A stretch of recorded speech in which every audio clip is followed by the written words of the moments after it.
We begin at 5 with a preventable tragedy. This is certainly a difficult topic to discuss. We don't normally report about suicide, but today a young girl took her own life in a very public way on the 215 this morning. It's important to bring awareness to mental health issues like depression and discuss them with your kids and grandkids so we can all work as a community to prevent another tragedy. Well, certainly it is impossible to know what went through this young girl's mind moments before, but everyone should know they are loved and they are not alone in this world. In Nevada, suicide is the second leading cause of death for young Nevadans. And tonight, 13 Action News reporter Austin Carter tells you the warning signs to look for in the ones you love that could save their lives. That's right, Trisha and Todd. All it takes is one conversation, one person to make a difference. Just like in this text conversation, you can see the person there thinking about suicide, the other person responding saying, "I care about you," and to just hang on. It's news that could shake any parent to their core. As many were making their way to school or work, the eastbound 215 was shut down at Stephanie, where a teenage girl died after jumping from the overpass. Chopper 13 was over that scene. Highway Patrol says after she jumped, she was hit by a FedEx truck and possibly another vehicle.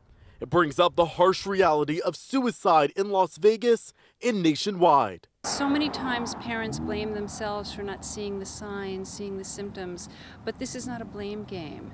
This is where we just have to start to listen to our kids. Dr. Beth Creel is a local certified grief and recovery specialist and says when it comes to teen suicide prevention, parents must do all that they can, looking out for things like change in weight, mood swings, alcohol and drug use, or even something as simple as a change in who they spend time with.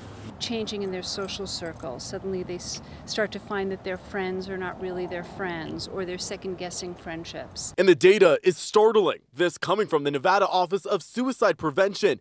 Nevada has the 24th highest suicide rate for youth in the country for anyone 17 years old or younger. And in our state, it's the second leading cause of death for those ages 10 to 24. Overall, suicide, the 8th leading cause of death in Nevada, and we have the 5th highest suicide rate in the country. And here in the Valley, there are programs working to let teens know that there's help out there.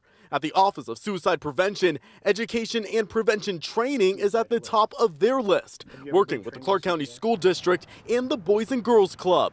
It's what Richard Egan says can make all the difference. We want to teach the youth to acknowledge that a friend is going through a life crisis and or themselves are going through a life crisis, and acknowledge that they are in that place that they need help. And parents, there are ways to actually suicide-proof your home, if you will, tips that can really make a difference. Things like medications inside the home, locking them up and limiting their uses, support, talking to your kids about things going on in their life, and firearms, locking them up or even removing them if you have to. Now, we have more of these tips up on our website. Head over to KTNV.com. But for now, I'm reporting live near Stephanie and the 215 tonight. Austin Carter, 13 Action News. Okay, Austin, certainly a difficult topic to talk about. Now, no matter how old you are, there are ways to get help, even if you don't want to see a professional. So on your screen right now, that right there, that's the National Suicide Prevention Lifeline phone number. You could call that 24/7. There's also a website to chat on if you would prefer that. We're going to post this information to our website at KTNV.com.